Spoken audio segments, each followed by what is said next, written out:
नमस्कार, KP news 24/7 में आपका स्वागत है। मैं आपके साथ आत्मप्रिया आर्य। आइए देखते हैं इस वक्त के मुख्य समाचार। अखिलेश यादव और आजम खान ने लोकसभा से दिया इस्तीफा, नेता विपक्ष बन सकते हैं सपा प्रमुख। पीएम मोदी कल करेंगे विप्लवी भारत गैलरी का उद्घाटन। पश्चिम बंगाल में पंचायत उप प्रधान की हत्या के बाद हुई आगजनी में कई लोगों की हुई मौत। मध्य प्रदेश में बिजली प्रणाली के लिए तैयार हुआ देश का पहला साइबर सुरक्षा मॉडल। पुष्कर सिंह धामी कल लेंगे उत्तराखंड के मुख्यमंत्री पद की शपथ, लगातार दूसरी बार बनेंगे राज्य के मुख्यमंत्री। बाराबंकी में सामने आई शर्मसार करने वाली तस्वीर, वाहन नहीं मिला तो बाइक पर पिता का शव लेकर घर पहुंचा बेटा।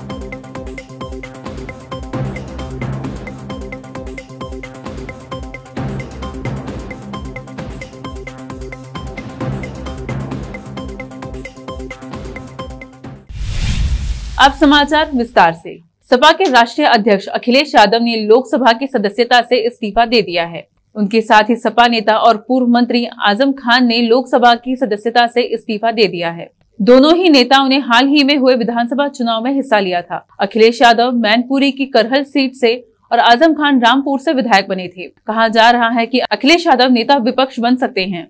गौरतलब है कि विधानसभा चुनाव में अखिलेश यादव ने करहल सीट पर डॉक्टर SP सिंह बघेल को हरा दिया था। चुनाव नतीजों में बीजेपी को जहां बहुमत मिला, वहीं सपा भी 100 सीटों का आंकड़ा पार कर दूसरी बार सबसे बड़ी पार्टी बन गई है। प्रधानमंत्री नरेंद्र मोदी कल यानी 23 मार्च को विप्लवी भारत गैलरी का उद्घाटन करने वाले हैं।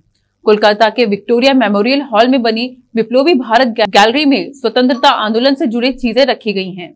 इस गैलरी को बेहद ही सुंदर तरीके से बनाया गया है और इसमें कई सारे स्वतंत्रता सेनानियों की तस्वीर लगाई गई है। प्रधानमंत्री कार्यालय की ओर से दी गई जानकारी के अनुसार पीएम मोदी शहीद दिवस के मौके पर शाम 6 बजे वीडियो कॉन्फ्रेंसिंग के जरिए कोलकाता के विक्टोरिया मेमोरियल हॉल में विप्लवी भारत गैलरी का उद्घाटन करेंगे। कार्यक्रम के दौरान प्रधानमंत्री मोदी सभा को संबोधित करेंगे। इस गैलरी के जरिए क्रांतिकारियों के योगदान और ब्रिटिश शासन का मुकाबला इन्होंने कैसे किया था, इस प्रकार की जानकारी दी गई है। पश्चिम बंगाल के बीरभूम में एक बड़े राजनीतिक विवाद में कई लोगों की मौत हो गई। बीरभूम में पंचायत उप प्रधान की हत्या के बाद बढ़े विवाद में जमकर हंगामा और आगजनी हुई। सियासी रंजिश से जुड़े इस पूरे प्रकरण में कम से कम 5 से 6 लोगों की मौत की आशंका जताई गई है। बीरभूम जिले के रामपुरा हाट इलाके में तृणमूल कांग्रेस के कब्जे वाली बरशल ग्राम पंचायत के उप प्रमुख भादु शेख की कल यानी सोमवार शाम को हत्या कर दी गई थी। उन पर बम से हमला हुआ था। भादु शेख की मौत की खबर जंगल में लगी आग की तरह फैली। पॉलिटिकल मर्डर से गुस्साए टीएमसी समर्थकों ने थोड़ी देर में ही इस हमले में संदिग्धों के घरों में आग लगा दी, जिसके बाद वहां से कई शव बरामद हुए हैं। हालांकि मरने वालों की संख्या का अभी पता नहीं चल पाया है। मध्य प्रदेश में विद्युत सप्लाई को नियंत्रित करने वाले जबलपुर स्थित प्रदेश लोड डिस्पैच सेंटर में संचालित अत्याधुनिक इंफॉर्मेशन टेक्नोलॉजी के सिस्टमों को सुरक्षित करने के लिए केंद्र सरकार ने इसे क्रिटिकल एवं प्रोटेक्टेड सिस्टम माना है। इसकी अब राष्ट्र धरोहर के रूप में साइबर सुरक्षा सुनिश्चित की जाएगी। राष्ट्रीय महत्वपूर्ण सूचना अधोसंरचना संरक्षण केंद्र दिल्ली ने इसे मध्य प्रदेश के गजट नोटिफिकेशन कराने के निर्देश भी जारी किए हैं। Madhya Pradesh power transmission company के राज्य लोड डिस्पैच सेंटर जबलपुर के मुख्य अभियंता के प्रभाकर ने बताया कि पावर सेक्टर में भारत सरकार के नियमों के तहत अब प्रदेश लोड डिस्पैच सेंटर की साइबर सुरक्षा के लिए केंद्र सरकार द्वारा भी दिशा निर्देश दिए जाएंगे। एक तरह से लोड डिस्पैच सेंटर अब राष्ट्र की धरोहर के रूप में अपना कार्य करेगा। बीजेपी नेता पुष्कर सिंह धामी बुधवार को दोपहर 3:30 बजे उत्तराखंड के मुख्यमंत्री पद की शपथ लेंगे। पुष्कर सिंह धामी को सोमवार को विधायक दल का नेता चुना गया था। ये इनका दूसरा कार्यकाल होगा। जानकारी के अनुसार शपथ ग्रहण समारोह देहरादून के परेड ग्राउंड में होगा। धामी के साथ कैबिनेट के मंत्रियों को भी शपथ दिलाई जाएगी। बता दें कि पुष्कर सिंह धामी उत्तराखंड के खटीमा निर्वाचन क्षेत्र से चुनाव हार गए थे। विमान ईंधन की कीमतों में वृद्धि का असर दिखाई देने लगा है। तेल की मार के असर को कम करने के लिए नए विमान कंपनियों ने यात्री किराए में इजाफा कर दिया है। विमान कंपनियों ने इस कदम से कुछ रूट्स पर तो हवाई किराया करीब 2 गुना हो गया है। दिल्ली मुंबई, हैदराबाद दिल्ली और चेन्नई दिल्ली जैसे व्यस्त मार्गों पर औसत किराया 1 साल पहले की तुलना में 50 से 60% अधिक हो गया है। 21 से 31 मार्च के बीच भारत के सबसे व्यस्त मार्ग दिल्ली से मुंबई के लिए उड़ान भरने की योजना बना रहे यात्रियों को एक तरफा टिकट के लिए लगभग 7,956 रुपए का भुगतान करना होगा। ऑनलाइन ट्रैवल पोर्टल एक्जिगो के आंकड़ों से पता चला है कि यहाँ किराया एक साल पहले के किराए की तुलना में लगभग 60% अधिक है। अब वक्त एक छोटे से ब्रेक का, जल्द लौटते हैं ब्रेक के बाद। हिंदुस्तान के हर कोने में हम हैं मौजूद, 24 घंटे हालात पर गहरी नजर, खबरों से जुड़े चुपते सवालात,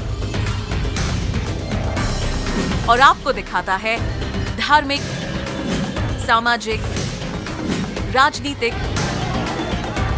लोकल और इंटरनेशनल न्यूज की सबसे बेहतर कवरेज, जो आपको रखती है हर पल बाखबर। देश और दुनिया भर की खबर के लिए देखते रहें KP news 24/7। Noor education trust Bidar की ओर से चलाए जाने वाला Noor MEd college Bidar, recognised by NCTE Delhi and affiliated to Gulbarga University, Gulbarga. Admission are open for the academic year 2021-22. विशेषज्ञ और सक्षम शिक्षकों द्वारा शिक्षा प्राप्त करने के लिए नूर एमएड कॉलेज में दाखिला लें और शांत वातावरण में शिक्षा प्राप्त करें। बीदर शहर में बेहतर शिक्षा का एकमात्र केंद्र Noor MEd college, Shahpur gate, Bidar. Phone numbers 9945283920, 8482221297। रोगियों की सेवा और देखभाल करना जहां बड़े सम्मान की बात है, वहीं ये एक सम्मानीय पेशा भी है। इस पेशे को अपनाने वालों को नर्स कहा जाता है और इसका प्रशिक्षण लेने को नर्सिंग कहते हैं। इस नर्सिंग कोर्स की शिक्षा लेने के लिए सुखद वातावरण और अच्छे प्रशिक्षण केंद्र की आवश्यकता होती है। नर्सिंग कोर्स की शिक्षा देने वाला बीदर में एकमात्र केंद्र है श्री नानक झिर्रा साहेब फाउंडेशन बीदर की ओर से चलाए जाने वाला Shri Nanak Jhirra Sahib college of nursing, affiliated to Rajiv Gandhi university of health science Karnataka, जहां पर विशाल क्लासरूम, बेहतर प्रयोगशाला, कम्युनिटी लैब, न्यूट्रिशन लैब, विशाल और सुखद वातावरण में नर्सिंग की शिक्षा देने की सुविधा, विशाल और सुंदर कॉन्फ्रेंस हॉल, हवादार और बड़ी सी लाइब्रेरी के साथ साथ सभी प्रकार की उपयोग की जाने वाली सामग्री के साथ एनाटॉमी लैब और एडमिनिस्ट्रेशन ऑफिस उपलब्ध है। Vice chairperson Mrs Reshma Kaur की देखरेख में चलाए जाने वाला और प्रिंसिपल मिस्टर महांतेश की निगरानी में बेहतर नर्सिंग ट्रेनिंग का एकमात्र केंद्र Shri Nanak Jhirra Sahib college of nursing, near Nehru stadium, Bidar. Admission are open for the academic year 2021-22. Phone number 08483228272। Break के बाद आपका स्वागत है। आइए देखें अन्य समाचार। भारत में वैक्सीनेशन अभियान का आंकड़ा 181.56 करोड़ डोज को पार कर गया है। भारत ने यह ऐतिहासिक उपलब्धि सिर्फ 14 महीनों में प्राप्त की है। इतनी तेजी से दुनिया के किसी भी देश में वैक्सीनेशन अभियान को अंजाम नहीं दिया गया है। इस उपलब्धि पर देश के स्वास्थ्य मंत्री मनसुख मांडविया ने कहा कि देश में यह सबके प्रयास की शक्ति का सार्थक नतीजा है कि हम यह कामयाबी हासिल कर सके हैं। उन्होंने अपने ट्वीट में लिखा है कि जन भागीदारी की भावना से संचालित भारत की टीकाकरण यात्रा असाधारण रही है और यह सबका प्रयास का सार्थक प्रतिमान है। उत्तर प्रदेश के बाराबंकी जिले में स्थित हैदरगढ़ सामुदायिक स्वास्थ्य केंद्र से मानवता को शर्मसार करने वाला मामला सामने आया है।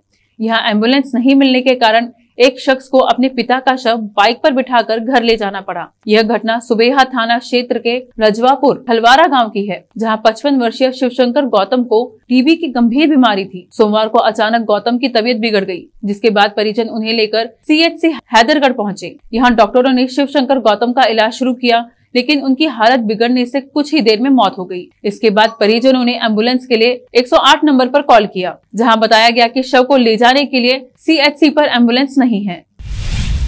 उत्तर प्रदेश के मुख्यमंत्री योगी आदित्यनाथ के शपथ ग्रहण की तैयारी पूरी हो चुकी है।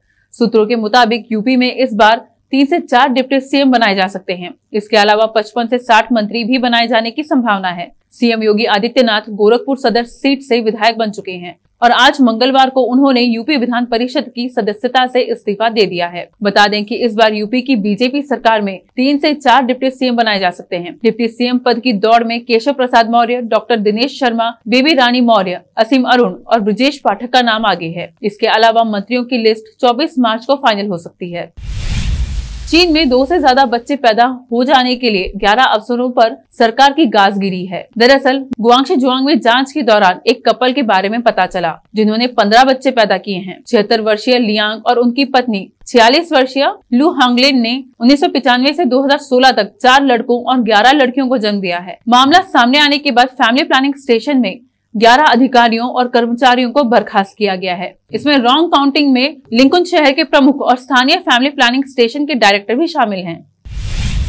द कश्मीर फाइल्स में कश्मीरी पंडितों के साथ हुई अमानवीयता को पूरी दुनिया के सामने रख दिया है। कश्मीर की इस त्रासदी के बाद अब ऐसी ही एक कहानी फिल्म निर्माता विपुल अमृतलाल शाह और राइटर डायरेक्टर सुदीप्तो सेन लेकर आ रहे हैं, जिसका नाम है द केरल स्टोरी। ये फिल्म महिलाओं की तस्करी की एक भयानक कहानी को लेकर सामने आएगी। इस तस्करी के पीछे केरल को इस्लामिक राज्य में बदलने का एक सीक्रेट मिशन शुरू हुआ था। इस फिल्म की घोषणा ऐसे समय हुई है जब कश्मीरी पंडितों पर हुए अत्याचार की कहानी द कश्मीर फाइल्स ने बॉक्स ऑफिस पर धमाका मचा रखा है। केरल स्टोरी की घोषणा करते हुए एक वीडियो जारी किया गया है जिसमें केरल के पूर्व मुख्यमंत्री ISIS और दुनिया के अन्य युद्धग्रस्त क्षेत्रों में चल रहे व्यवस्थित अपहरण और हजारों महिलाओं की तस्करी के बारे में बात करते हुए दिखाया गया है। आंकड़ों की माने तो 32,000 से अधिक महिलाओं का अवैध व्यापार किया गया है और यह वर्तमान समय में एक बड़ी चिंता का विषय बना हुआ है। इसी के चलते केरल को इस्लामिक राज्य में बदलने के लिए एक गुप्त अभियान शुरू किया जाता है। वेब सीरीज में हर लिमिट क्रॉस कर जाने वाली कविता भाभी ने सोशल मीडिया पर अपनी आने वाली वेब सीरीज की झलक दिखाई है। इस वीडियो में कविता राधे श्याम ने अपनी ऐसी अदाएं दिखाई हैं जिसे देखकर फैंस के पसीने छूट सकते हैं। कविता राधे श्याम ने अपनी नई वेब सीरीज का ट्रेलर सोशल मीडिया पर रिलीज किया है। इस वेब सीरीज का नाम कविता भाभी सीजन 3 पार्ट 4 है। इस वेब सीरीज के जरिए ट्रेलर में किसी भूतिया साय की बात करती कविता भाभी नजर आ रही हैं। ट्रेलर से साफ है कि इस वेब सीरीज की स्टोरी पति पत्नी और कविता भाभी की है। आखिर में फिर एक बार देखते हैं मुख्य समाचार। अखिलेश यादव और आजम खान ने लोकसभा से दिया इस्तीफा, नेता विपक्ष बन सकते हैं सपा प्रमुख। पीएम मोदी कल करेंगे विप्लवी भारत गैलरी का उद्घाटन। पश्चिम बंगाल में पंचायत उपप्रधान की हत्या के बाद हुई आगजनी में कई लोगों की हुई मौत। मध्य प्रदेश में बिजली प्रणाली के लिए तैयार हुआ देश का पहला साइबर सुरक्षा मॉडल।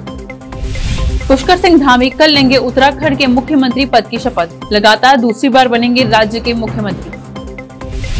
बाराबंकी में सामने आई शर्मसार करने वाली तस्वीर, वाहन नहीं मिला तो बाइक पर पिता का शव लेकर घर पहुंचा बेटा।